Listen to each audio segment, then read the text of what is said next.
தமிழகத்துல ஒட்டுமொத்த கலைஞர்களுக்கு மூத்த ஆசானம் வலியுறுத்தி 100 ஆசான்களுக்கு 1 லட்சம் ரூபாய் பணம் தரணும்னு ஒரு அமைச்சர் அவர்கள் அடையாளப்படுத்தினார், அறிவிச்சார். அறிவிக்கும் போது அந்த மூத்த ஆசான்கள் யாரு, அந்த மூத்த ஆசான் எந்த அடிப்படையில வந்திருக்கிறாங்க, என்ன வரைமுறை வந்திருக்குது, அது எந்த அடிப்படையில இந்த ஆசானுக்கு அந்த 1 லட்சம் பணம் கொடுக்குறீங்க அப்படிங்கிறது தெரியும். அவங்க அதை சொல்லல. அப்ப ஒட்டுமொத்த ஆசானுக்கு 1 லட்சம் ரூபா அப்படின்னு அந்த அடையாளமா கண்டுபிடிச்சு அந்த ஆசானுடைய வரமுறை என்ன, பாரம்பரியம் என்ன, சிலம்பத்துல யார் மாஸ்டர்ஸ், அவங்களுக்கு யார் ஆசானுகள் வாழையா வந்திருக்காங்களா அப்படின்னு கண்டுபிடிச்சு அவங்களுக்கு உதவித்தொகை கொடுத்தா சந்தோஷம், எங்க மேல சந்தோஷப்படுவாங்க. ஒட்டுமொத்தமா மூத்த ஆசானுக்கு 1 லட்சம் ரூபா 100 ஆசானுக்கு அப்புறம் 100 ஆசான் யாரு? மூத்த ஆசான்னா எது அடிப்படை வச்சு நீங்க எடுக்கிறீங்க மூத்த ஆசான்? அமைச்சர் கேட்கணும். ரெண்டாவது இன்னொரு விஷயம் நம்ம அரசாங்கம் பண்றாங்க. நாங்க ஒரு கோரிக்கை வச்சோம். அதாவது பல விளையாட்டுகள்லாம் இருக்குது, முதலமைச்சர் கோப்பைக்கான ஒரு விளையாட்டு செஞ்சு முதலமைச்சருக்கான ஒரு விளையாட்டு ஏற்பாடு பண்ணி அதுக்கு பிள்ளைங்களுக்கு ஊக்குவிக்கலாம் அப்படின்னு சில கோரிக்கைலாம் வச்சோம்.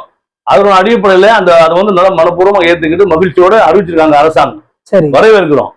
அந்த ஒரு வருஷமும் ஒவ்வொரு விளையாட்டை மாத்துறாங்க. அந்த விளையாட்டுல எப்படின்னாக்க முதலமைச்சர் கோப்பைக்கான விளையாட்டு போட்டுன்னு சொல்லி சிலம்பம் சேர்த்திருக்காங்க.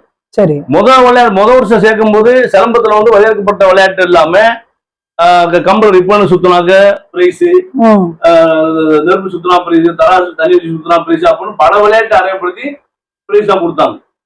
இப்ப வரக்கூடிய காலத்துக்கு இந்த ஆண்டு என்ன பண்ணிக்காங்கன்னா ஒரு தொடுமுறை மட்டும் கொடுத்துருக்கோம். தொடுமுறை மட்டும் சண்டை, சிலம்ப தொடுமுறை மட்டும் சண்டை. இப்போ ஒவ்வொரு விளையாட்டுலையும் ஒவ்வொரு டிபார்ட்மெண்ட்லையும் ஒரு துறையிலையும் ஒரு அனுபவமான ஒரு தேர்வு நடக்கும். இப்போ படிப்புலையும் சரி எதுவும் சரி எக்ஸாமினேஷன் வைப்பாங்க. அது மாதிரி தேர்வு பண்ணி செலக்ஷன் பண்ணி இதுல யாரு சிறந்தவர்கள் அப்படின்னு ஒரு முடிவு பண்ணி போட்டிக்கு அழைச்சா எல்லா கலைஞர்களும் விளையாடக்கூடிய நுழைவுத் தேர்வு வேணும்ன்றீங்க? நுழைவுத் தேர்வு கண்டிப்பா வேணும்.